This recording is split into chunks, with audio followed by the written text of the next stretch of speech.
obviously, I think from day one, the things that we were experiencing, I think after 2 or 3 days, we were like, no power, no water. Like, what are we supposed to do? We're going to have to go out there and look for ourselves. My neighborhood wasn't hit super hard. I did have some damage to my home, but I mean, even still, I think people should have access to an MRE or a case of water from, hopefully FEMA or the Guard. I think they should be out there distributing those resources, and I'm not seeing that. Hurricane Helene victims speak out after surviving tragedy. Hurricane Helene has devastated the southeastern U.S., particularly North Carolina, with over 230 deaths, making it the deadliest mainland hurricane since Katrina.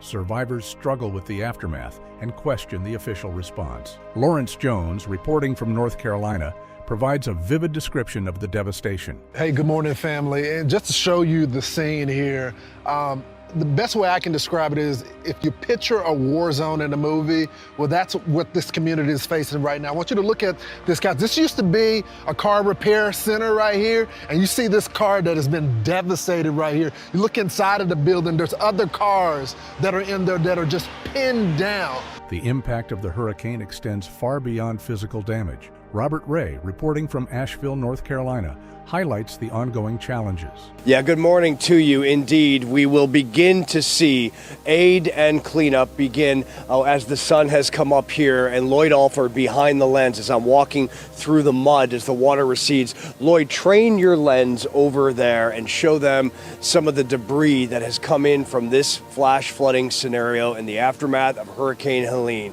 that came in with the impacts on Friday morning. And you see in the distance water and tractor trailers overturned. As days pass without basic necessities, frustration grows among residents who feel abandoned by the government response. Sarah Marino expresses her disbelief. I have not seen that clip. I saw the one where he said, "Oh, I was on the phone for 2 hours."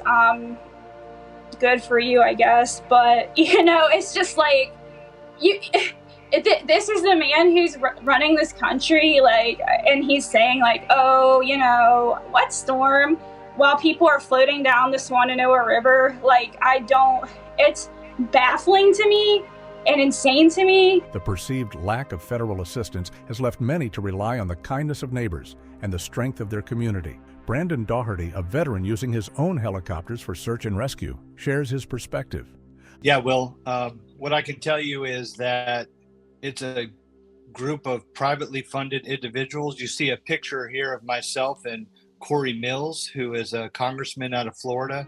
He took it upon himself to fund our initial push into the area. In fact, all the gas from our helicopter is put on his personal card, and he is backed up by Mercury One and several other organizations, but this is completely privately funded. These are private citizens that are helping out. Amidst the chaos, stories of heroism and community spirit emerge. Carson and Sarah, pastors at One Focus Church, share their experiences. Yesterday we met as a congregation and we just cried a lot of the time. I mean, we have congregation members that have found bodies in mud, wrapped around trees, trapped in. It's heartbreaking. It's heartbreaking. But I think one of the most amazing things that we've seen that's just blown us all away is how the community, people that live here, are walking, getting in their vehicles, getting in their ATVs, getting in their 4x4s, and they're literally taking balls of water and handing to people saying, "What do you need? How can we help?" The magnitude of the disaster is further illustrated by the widespread power outages and the challenges faced by rescue operations. Robert Ray provides an update. We are told there are over 2,000 federal government employees on the ground here, and that there is over 5,000 National Guard troops that have been called in to try and help. Search and rescue is still active here today, as many people in some of these towns that are up in the hills are cut off because of lack of communication. And so if there's missing people, we hope that that is the scenario, that they just have not been able to get cell phone and communication out. As the immediate crisis begins to subside, attention turns to the long-term recovery efforts. A local resident,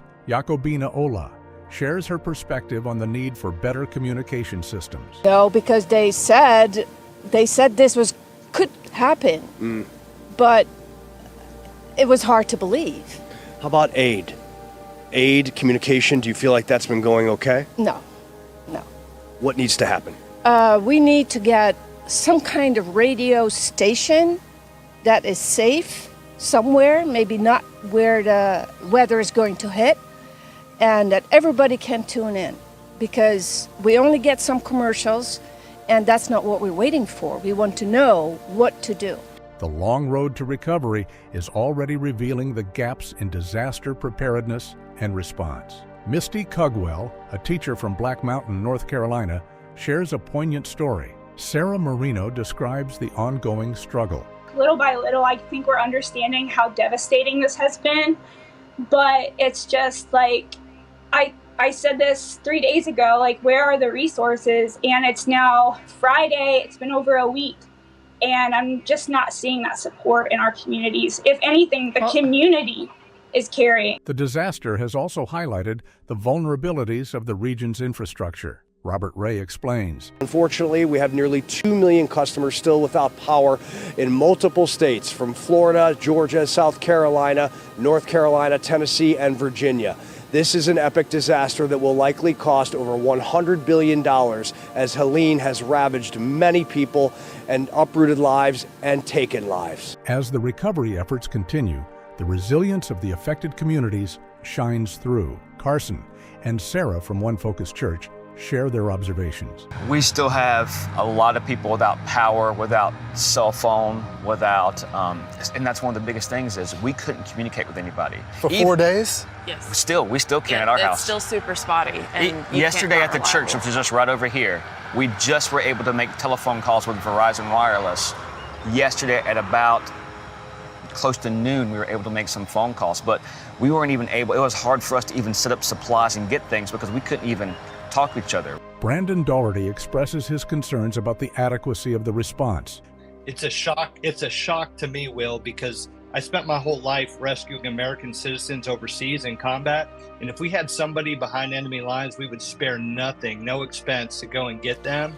And it is a travesty that there is not more folks helping out. It's way worse than the media is reporting. In fact, we have the ability, because we have helicopters and hoists, that we can get way in behind where anybody else can fly into, and we can hoist in and rescue people. Right. And there are a lot of affected people that nobody even knows about. Misty Cugwell reflects on the community's response. Hurricane Helene survivors reveal a community united in tragedy, yet resilient in recovery. Questions about the official response persist, but the region's spirit remains strong. As Misty Cugwell says, "We just want everyone to know that every little bit helps. This region is strong and that we can get through this with support." 343 to 414, lifelong NC resident holds back tears detailing Helene's devastation.